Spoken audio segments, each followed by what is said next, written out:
You're Caleb Noble. Near Sarah Pizzuto. And it's Tuesday night, and who did we talk to today? We talked to Andy Marlette, he's from Minnesota. And we also talked to Dallas Bolin on her new barn, Sunchaser Morgans. We talked to Rhiannon Beauregard, who has a 23-year-old Morgan. She's from New England, represent, and now she lives in Austin, Texas. And her horse used to be a hunter, and now he's a world champion dressage horse. Pretty cool story. It was a great story, and we also talked to Maryhill Farm and got a little history and background about their barn. It was a great day overall, and Tuesday night's going to be a pretty special night, I think. I'm pretty excited. So we'll take it off with you guys and enjoy the show. Stay tuned.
So here we have a 17-year-old horse that is extremely competitive, in this case the Carriage division.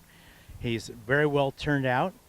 And Arlen here, he's looking, he's got, here's his monogram is on his apron. This keeps him clean. This is the dashboard.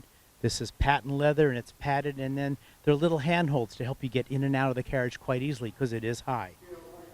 A step here to get in. This is a front entry vehicle, which is very easy for a two-wheel carriage. So, and he's got his whip and his horse here. He's got all brass appointments. All the metals match, either all brass or all silver. This vehicle is a copy of a vehicle originally made by Lord Stanhope in England in the mid-1800s. And he was the designer of carriages. This one's quite high. This is considered the most elegant way a gentleman can drive a two-wheel carriage. It has spindles around the seat. And then for a little extra flavor, we have faux louvers on here. Some of these vehicles originally, maybe these louvers were open so that if he had a dog or something under the seat, air got into it. And then the back is all closed, so anything that's carried in the carriage is kept clean and dry. And it has springing front and back, so it gives you a very nice, comfortable ride. This is a very elegant type of a carriage, particularly for a gentleman to drive. Thank you, sir. Yeah, thank you. A pleasure to see you, and good luck. So in the class right now, we have our section B of the carriage driving pleasure. Right. This is again judged on how well the horse is moving and does the various gaits. And as we talked about earlier, manners is a very important thing. And also, you want to, as a competitor, show definite gait changes to the judge. So if you want to do your walk, which is very important, and then your slow trot, and then you want to move up a notch to the working, and then the strong trot, you want a clear definition of a difference in movement. So let's talk a little bit about turnout. What are you looking for? Carts and harnesses and stuff, because a lot of this is new to me, and I'm sure a lot of people at home are wondering, what's the importance of each? Well, this is a sport of pleasure driving, so we are looking for a good balance, like this horse is passing in front of us now. This is a gig, which is a two-wheel vehicle. This is a copy of an English gig that was first built in about 1870. And we want a horse in a gig to have, in our case, a good crest, a little bit of bulk, and have some presence in harness. And not be, thin and spindly, because we want our horses to match their vehicle. If they have a four-wheel, light vehicle like the horse down in the corner there, the horse can be a little bit finer boned, and that vehicle has four wheels, so there's no weight on the animal's back. Any two-wheel vehicle, all the weight is in fact resting on the animal's back. So you'll see in most cases the saddle pad of the harness is a little bit wider to take up more of that weight. So that's one difference to look for. Also, our drivers are primarily sitting on the right-hand side of their vehicle, because all of our driving etiquette comes from England, and that has not changed. So in England, they always drive, they sit on the right, they drive on the right as well. And this fellow right here has a built-up seat. It's known as a marathon wedge. That keeps him very secure in his vehicle. So if you're filming a cones class at speed, he's got sides on its seat. It holds him right in place. And this gal here, right here, she has a groom with her, dressed as a groom with a velvet hard hat, and she's of course sitting on the right of her carriage. This gal in the Meadowbrook is sitting on the right of her carriage as well. And some of these vehicles have fenders, and their fenders is used to keep the mud and the dirt from flying on the driver. Everything has a practical base for it.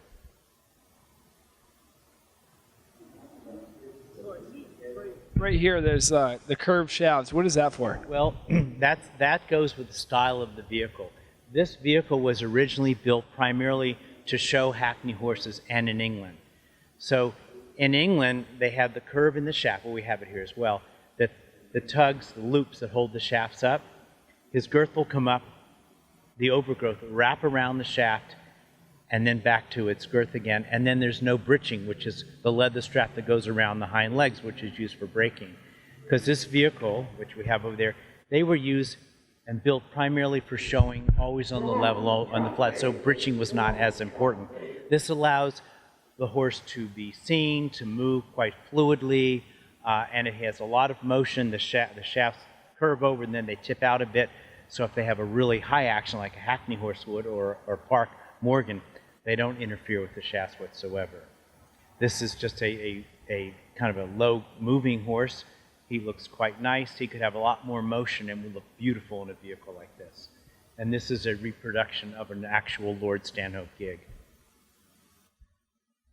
Let's talk about colors. In hats. We talked about hats in the last class. So, colors and hats. We primarily want to be subdued.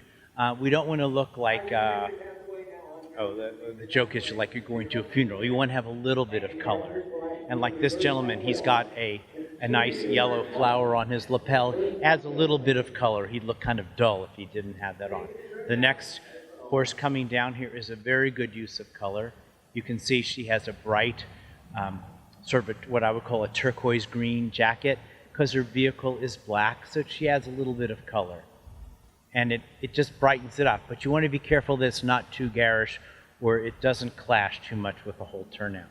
So right here, I see it looks like a hunt seat outfit that you'd see in a show ring. What's that about? This gal is dressed like a groom. So and if you have someone with you that is dressed like a groom, then they do not wear an apron because they have to get out and head the horse. Now, as a passenger, you can also get out if you want to, but primarily this gal is dressed as a groom, so in the lineup, she will immediately get out and stand in front of the horse. And she's there to square the horse up if necessary, because in carriage driving, we do not bring in the professional person from the rail. If you need someone to head your horse, that's fine, but they have to be carried in your carriage. Because we're trying to get away from that type of showing. We want to make this more as a pleasure individual. Like an amateur kind of. Yeah, a little more like that. But there are certainly some. Yeah. There are some pros in this class.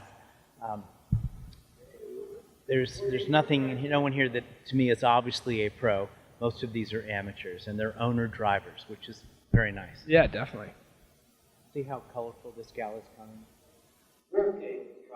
And the lights, that's really cool looking. The lamps are there, and if the class is after 6 o'clock, you can light your lamps, which is very nice. This vehicle, 957 System 5, that is a new reproduction vehicle, and it's entirely made out of metal, but it looks like wood. So a lot of new vehicles are being made now, and they are metal, and the wheels are also metal, but they're made to look like a wooden vehicle. So that is acceptable. In a turnout class, it would be not as acceptable because that's more on the carriages of much more importance. This vehicle going by here was, I know particularly it was made in New York City by the Brewster Company. They later made Rolls Royces, and all their vehicles were made for individuals. So that vehicle has a number, you can look it up. The original purchaser probably was someone as a who in New York City. Unlike, let's say, a Studebaker that mass-produced vehicles, maybe 30,000 a year, sent them on trains all over the United States, and they were sold like cars are sold by dealers today.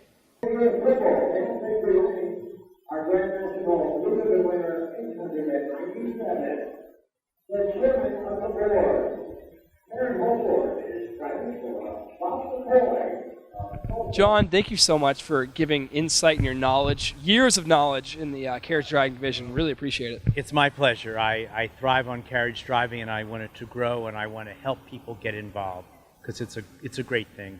Yeah, and you can do it yourself, which is wonderful. And you're a natural at this too. It's pretty amazing seeing you talk, taking that mic and talk to people about all their turnout. It's pretty awesome. Well, thank you. I've been doing this a long time. I think you found a second career. I don't know about that, but anyway, it's a treat.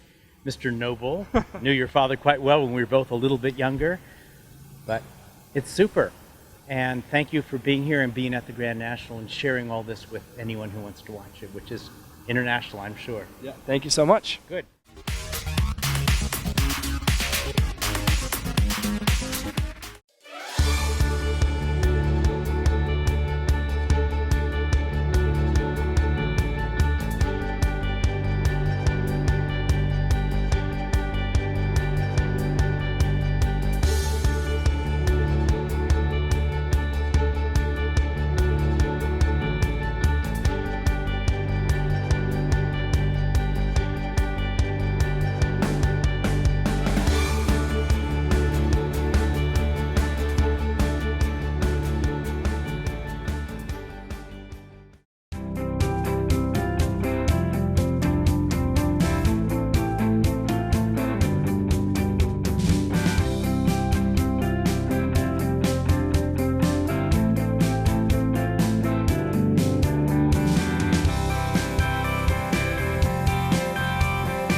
on every country road and every corner in OKC.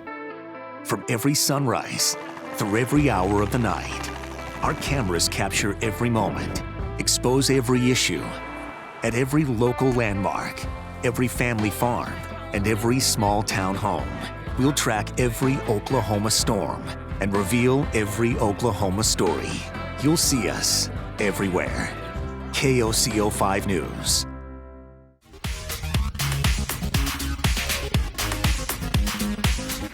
I'm here with Team Maryhill. We got Stan, Mark, and Whitney Bodner.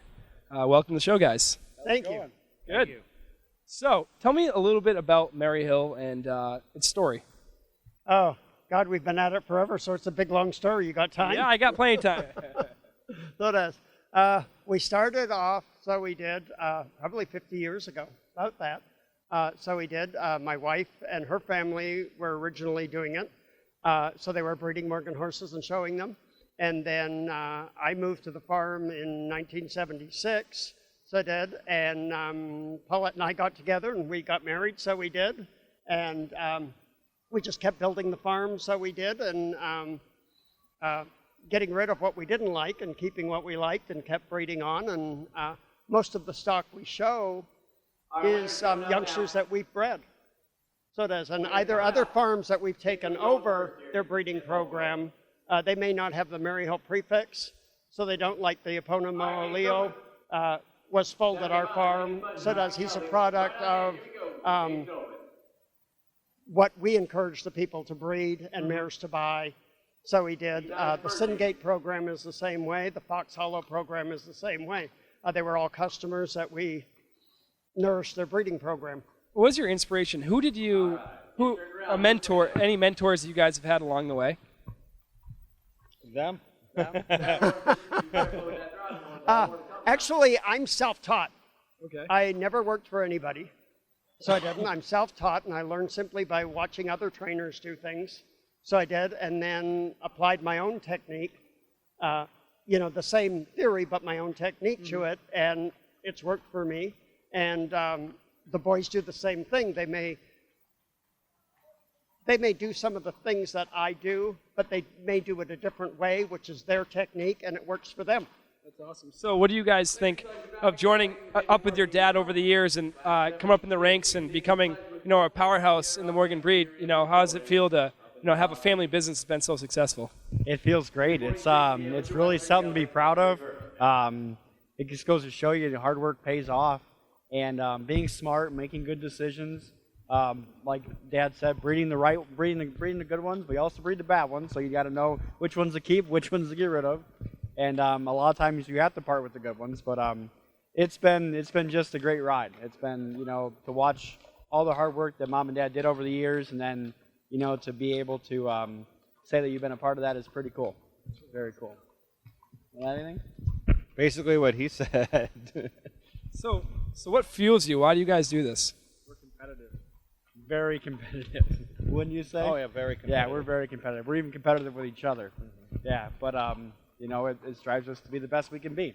And hopefully, that's good enough. Sometimes it is, sometimes it isn't. Tell me a little bit about your farm, where you guys located, people at home. Maryhill Farm is located in Marengo, Illinois, which is about 45 minutes northwest of Chicago. So it is. We're situated on 15 acres. It's a very small farm, but it's a very productive farm. We have 54 horses in stalls and probably about 20 outside. So we average about 70 horses year-round. What types of disciplines do you work with primarily, and your expertise? The boys do the in-hand. I don't do the in-hand. I like the harness and saddle work. So I like colts. I mostly do colts. That's what I feel I'm the best at, bringing colts along. Mm-hmm. So if anybody wanted to get a hold of you, maybe they're in the area or they want to send horses to you, or maybe want to gain more information about your farm or your breeding program, how would they do that? You can either call us, look us up on the website, www.maryhillfarm.com, or Facebook. Most of our information is out via Facebook, and that's how we keep everything up to date. What are some of the studs you have on the farm currently? We stand SLB Da Vinci. We stand Mastriani, although he's a gelding now. He was world champion gelding at this horse show. He was 4-time world champion stallion when we had him. We have Frozen Semen on him. We have Syngate Revelation. So we do. And the new one coming up is Leonardo's Cry, who is by Da Vinci. Well, that's exciting. Well, thank you for talking to me today. I'm sure everybody at home really enjoyed it. Anything else you guys want to say? Enjoy the show. Yes, enjoy the the show. Good luck, Good luck to to everybody everyone. here. Yeah, have a great time. It's a great horse show. Well, you heard. We just say, hi, Mom.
The Morgan Weanling Gala, showcasing the future of our Morgan breed. The only event in the nation focused on weanlings, their sires, and their breeders, with the largest single-class payout in the Morgan world. History has proven the Morgan Weanling Gala showcases not only the top weanlings, but also the show ring and breeding stars of the future. And now, you can join these great stallions as we look to the future. Be a part of the Morgan Weanling Gala. Mathis Brothers has something for everyone, no matter where you're at in life. Whether you're moving to college, starting a family, or when you finally build that dream home, you'll find a complete range of price points and styles, and in every category. Many of our customers are second and third generation because the relationship we build with you and your family lasts a lifetime. The largest selection, the best value, from our family to yours, for over 50 years. Only at Mathis Brothers, guaranteed. All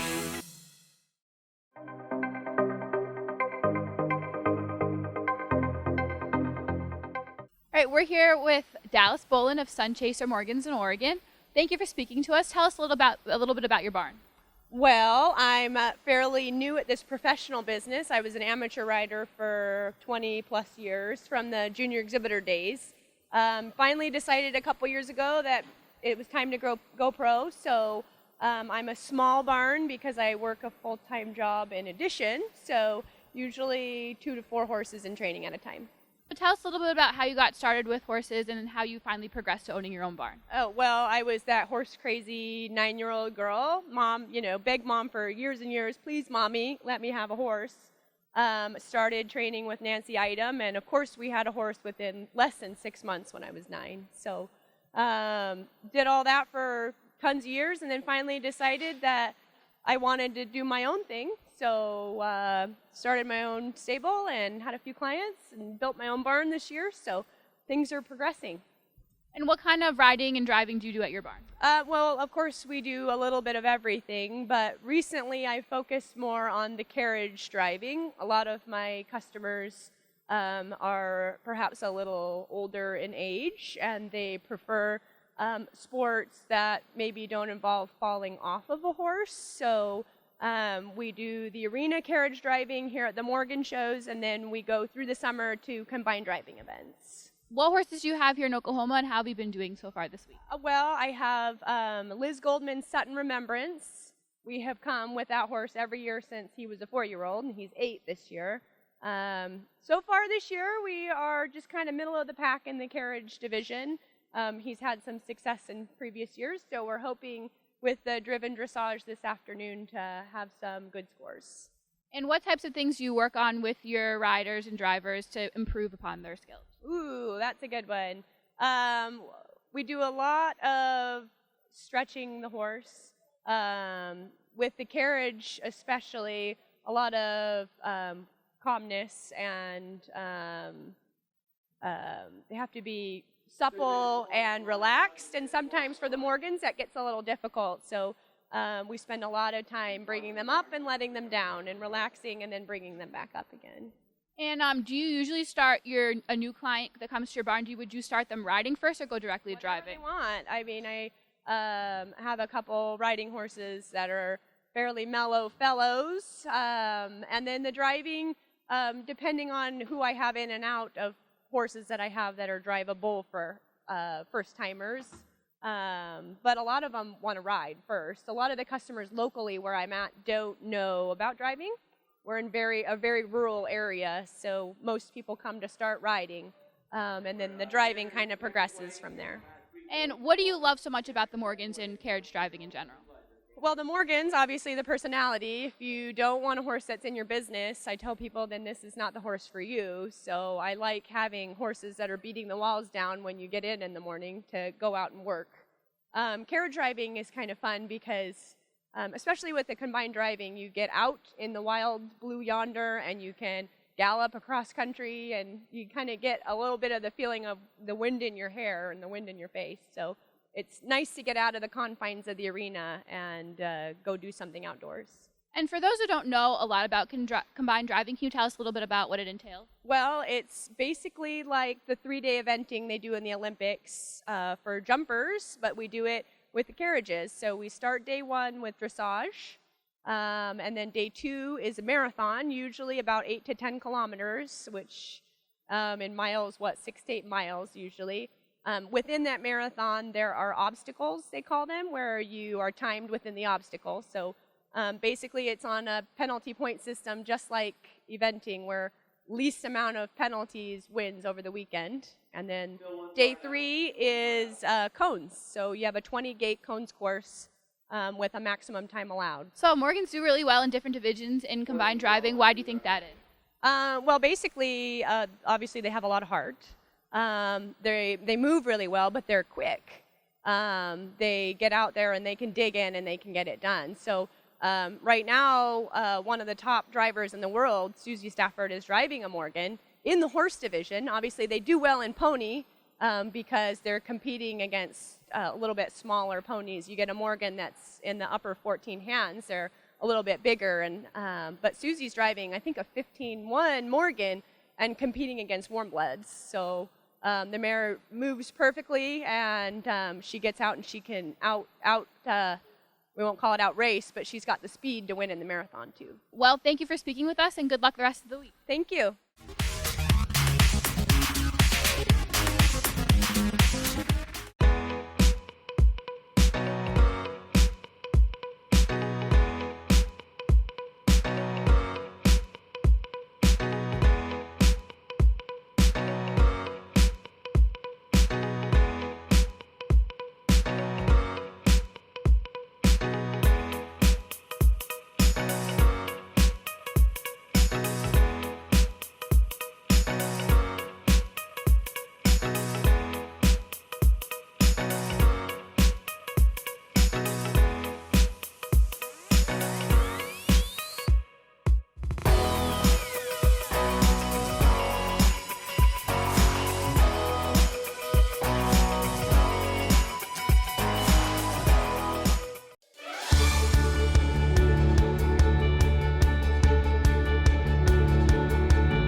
know Oklahoma's morning people. You take your breaking news before breakfast. You want your weather before your workout. And you try to beat Sky 5 out the door. Oklahoma's own Ariel and Abby, getting you informed so you can get on with your day. And nobody's more accurate than Brad's first alert forecast. Join us tomorrow and see for yourself. Morning news for Oklahoma's morning people. KOCO 5 News in the morning.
Sarah, it's that time of year again. They have the best performance of the show. It's pretty exciting stuff. I'm super excited, and I'm super excited to see what people are going to vote and put in as the best performance.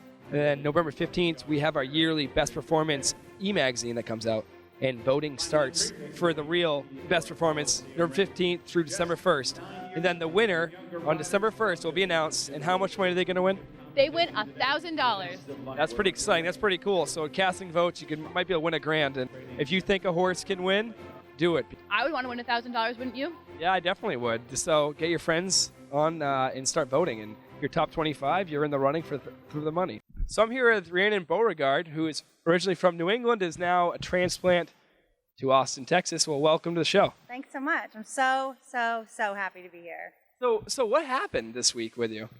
Well, we came and we showed in training level amateur, and we won all 3 of our classes. We had a personal best score of 77.174, which, if you don't know about dressage, is like I'd broken 70 once in my career, and I got above 70 on all 3 scores here, which is really awesome. So, and we wound up winning the world championship. Yeah, I can see all the hardware right here. So tell me a little bit about this horse. I know that he's kind of up in age, so how old is he? Yeoman is 23. And what's his prefix? Meadoware Yeoman. He's from Meadoware Farm from Walpole, New Hampshire. And I remember this horse showing when I was little, and he used to clean house in the Hunt Seat division, so it's pretty cool that he came to Oklahoma at 23 and cleaned house in dressage, so that's really cool. So tell me a little bit about your story. How did you get here? How did you transition into dressage? So Yeoman, I began Yeoman as a 3-year-old junior hunter pleasure, and I think our first show was in 1996, first Morgan show, and we showed in the hunters, hunter pleasure for pretty much our whole career. I had leased him out to Sue Casper from S&S Stables while I was in college and grad school, and so he had a pretty successful career with them. And then I moved him to New York, and we did a bunch of stuff. He was a therapeutic riding competitive horse. We take him to shows with the kids, and he does carriage driving, so competed in that. And we fox hunted, we trail ride, we do all sorts of stuff. So he's just really a lifetime horse. And I transitioned him in dressage a few years back because I knew as he got up in age that he was going to need to continue to work. And I really liked how dressage really promoted sort of the physical fitness and harmony between horse and rider. Initially, I thought dressage was like sort of boring and stuffy, but now I realize that it's just really always about the team between, him and me and our performance.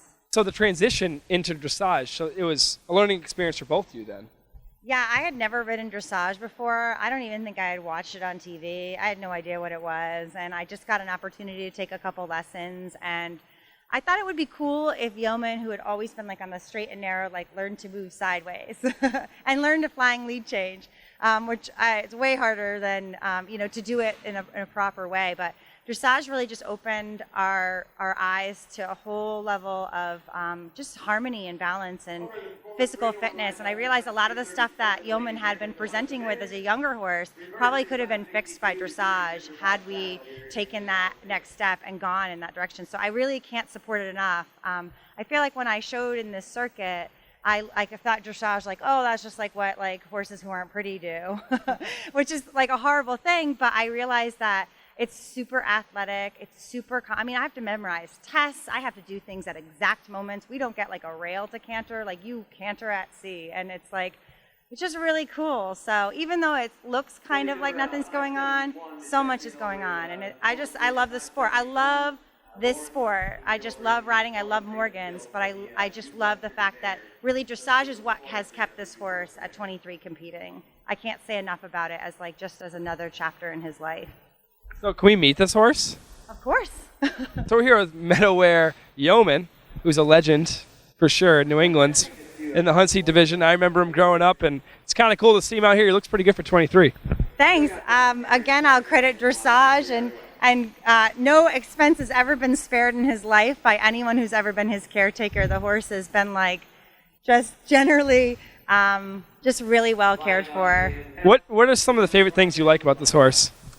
Yeoman is so, I'm going to get a little emotional. It's just really awesome to be here.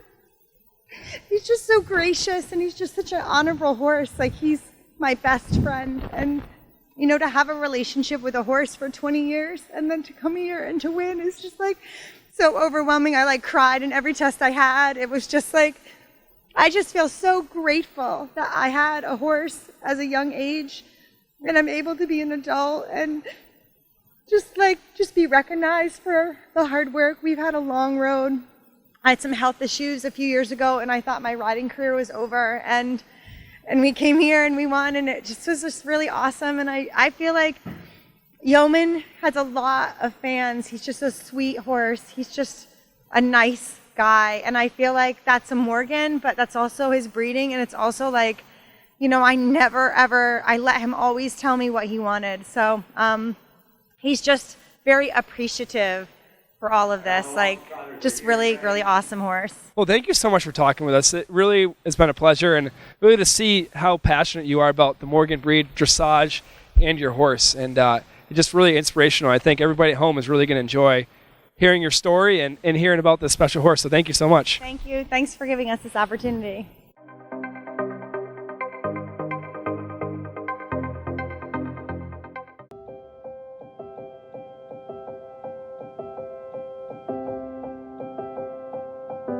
Everyone probably who has horses in some capacity experiences symptoms of colic. The determining factor is getting to the horse quick enough, and Night Watch gives us the time to make an earlier intervention than we would have otherwise had.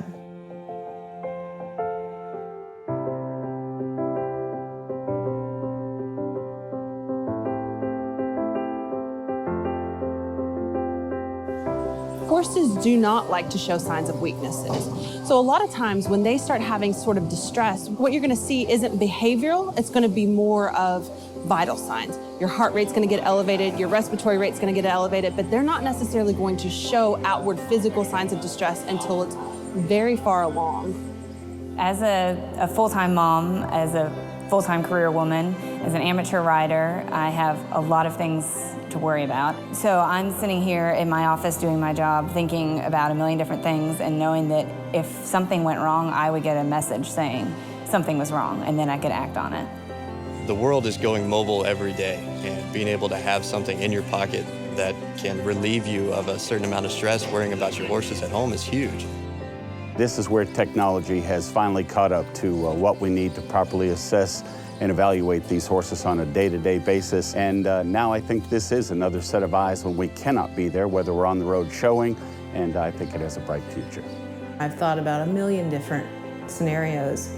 And initially I thought, oh, maybe it'll appeal to this faction, a breeding operation, or to a training barn, or to an amateur owner trainer. I can't see who it wouldn't help. It's a lifesaver, is how I would describe it to someone. Yes, it's an equine distress monitor. It's a lifesaver.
So I'm here with Rhiannon Beauregard, and we are watching a dressage event. Okay, so tell us about this horse that we're watching. So this is Pink Martini. She's a boogeyman baby. She's a mare, and her rider had chatted with me and said that she had a really, really nice season. And actually just talked to the trainer and just said she was a really special horse. So it's really great that we get a chance to watch her. She is riding in first level test 3 amateur. So this is the final test of this level. This is the test, one of the tests that will be calculated for the highest average scores, which will determine who is the world champion and who's the reserve world champion. So this test is starts introducing some different movements that the previous tests had not. This is a harder test out of the other 2 parts of the levels because it is supposed to prepare her for second level. Now, this rider is choosing to do a sitting trot instead of a posting or rising trot. Is that common in dressage? So up until second level, you can choose to rise or to sit. Once you hit second level, you need to sit the trot only. So since she's in first level, she has a choice of sitting or rising trot. This movement is a leg yield, so she's going to leg yield out to X and then leg yield back. So you'll see some lateral movement here. And how do you get a horse to leg yield typically? A lot of training. Generally, that sideways movement isn't necessarily a natural movement for a horse out in the wild. But basically, it's a lot of the aids, working on the aids, so legs and seats.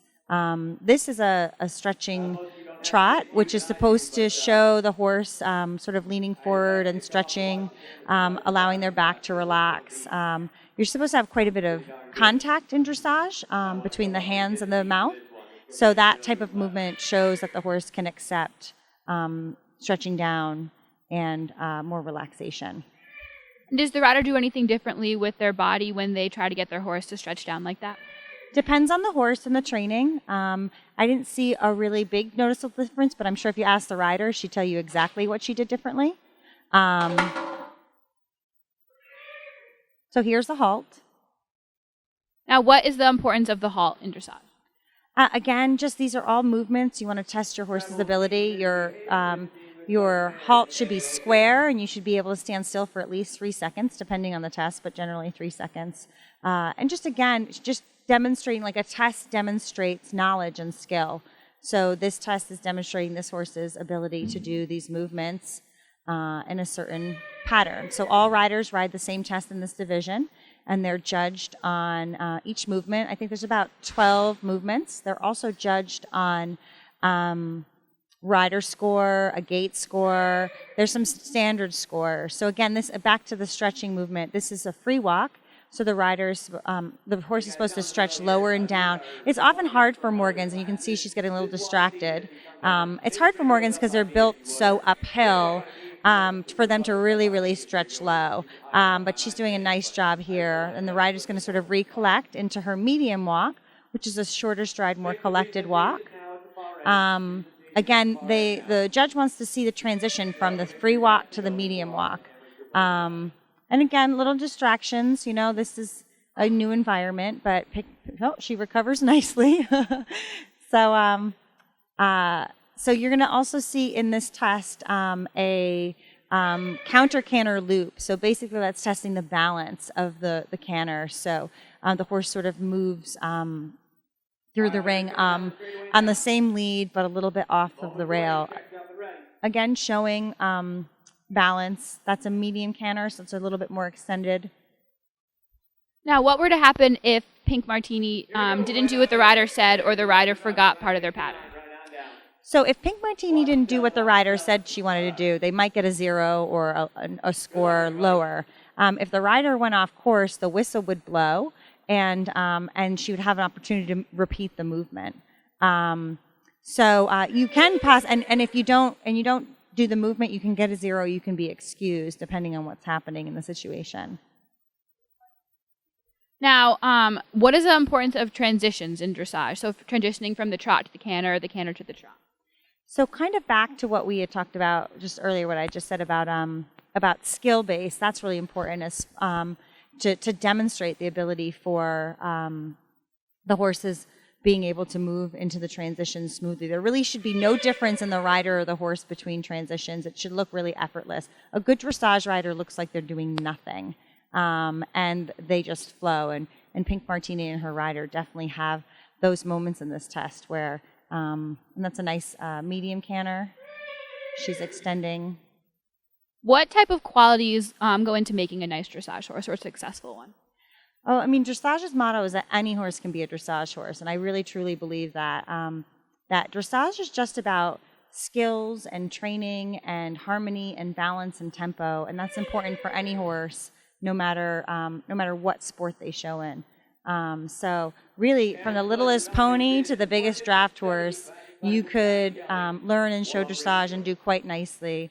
It really is all about the performance and the partnership. You know, some breeds are more. Oh, this is that really nice lengthening right there. That's a beautiful, beautiful lengthening from Pink Martini.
So I'm here with Jenny Taylor of Memory Lane Farm in Ohio, and she is a world champion rider. She has multiple world titles, and the latest is three-time reigning Park Saddle world champion, High Pine Picasso. And welcome to the show.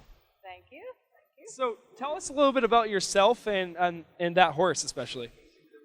Well, most people know I had his mother, and she won 5 world titles here as Park Saddle horse, and she won the Open World Championship, Open Park Saddle. And we started him as a yearling, and he also has 5 world titles here. So, I've been involved with that family, and they're great, and they probably made my career, those two. Yeah. Jenny, tell me a little bit about how you grew up in the Morgans and how you started. Well, my dad liked the Morgans, and he was the horse guy. And so my first horse was a Morgan, and he bought a park horse for me when I was like 12, and I had to show him open. He was a stallion. So I just really loved the Morgans, and when we started Memory Lane Farm, we had one, and we used to come out here with one horse, and it's just kind of built from there. And then I got this horse's mother. Yes. And we brought her, just her, one horse. So it's grown from there. Yeah. So tell me a little bit about Picasso and his mother. Tell me about your relationship with those two horses. Well, she was wild and kind of hard to handle. And so I always showed her. She won here as a 3-year-old Park Saddle, 4-year-old Park Saddle. I won the ladies twice with her, and then she won the Open Park Saddle Championship. And they took her home to breed her. And this colt was I think he was her 3rd or 4th colt. And he just from the get-go looked like he was going to be a good horse. So we started him as a yearling, and he's also won 5 world titles out here. That's and exciting. He's kind of like her. He's wild and can be a little tough sometimes, but they're just fun and game. And that's really yeah, exciting. Yeah. That's really exciting. So tell me about this year. How's this year going at the horse show? You excited to be here? Oh, absolutely. I love this show, and I feel we have some really nice horses, and I've been looking forward to being here, and it's great. Yeah, and what do you think of Justin's Lounge? It's a new thing, new concept. Event Mix is doing it. I love this. I think it's great. Tony and I had dinner one night, and we were talking about the parties, and I just think this is a great idea. Yeah, it really is. It really is. So thank you so much for talking to us. And she represents our champions that hosted tonight in Justin's Lounge. I really appreciate time. Thank you. And you're truly a champion, and you're definitely admired by a lot of people in the horse industry. Well, thank you very much. So have a good night, and have a good rest of your week. Okay, you too.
Sarah, it's that time of year again. They have the best performance of the show. It's pretty exciting stuff. I'm super excited, and I'm super excited to see what people are going to vote and put in as the best performance. Yeah, definitely. And we have some victory paths for you guys at home. And people have already cast votes for these horses that you're seeing on the screen here in a little bit. So that's pretty cool already. People are already voting. It's a big deal. And people can do that. They can put in their nominations for the horses up until Saturday as well. And then Saturday night, they're going to announce the top 25. And then November 15th, we have our yearly Best Performance e-magazine that comes out. And voting starts for the real Best Performance November 15th through December 1st. And then the winner on December 1st will be announced. And how much money are they going to win? They win $1,000. That's pretty exciting. That's pretty cool. So casting votes, you might be able to win $1,000, and I think that's pretty awesome. So if you think a horse can win, and you can get people to vote, do it, because it's definitely worth it. I would want to win $1,000, wouldn't you? Yeah, I definitely would. So get your friends on and start voting. And if you're top 25, you're in the running for the money.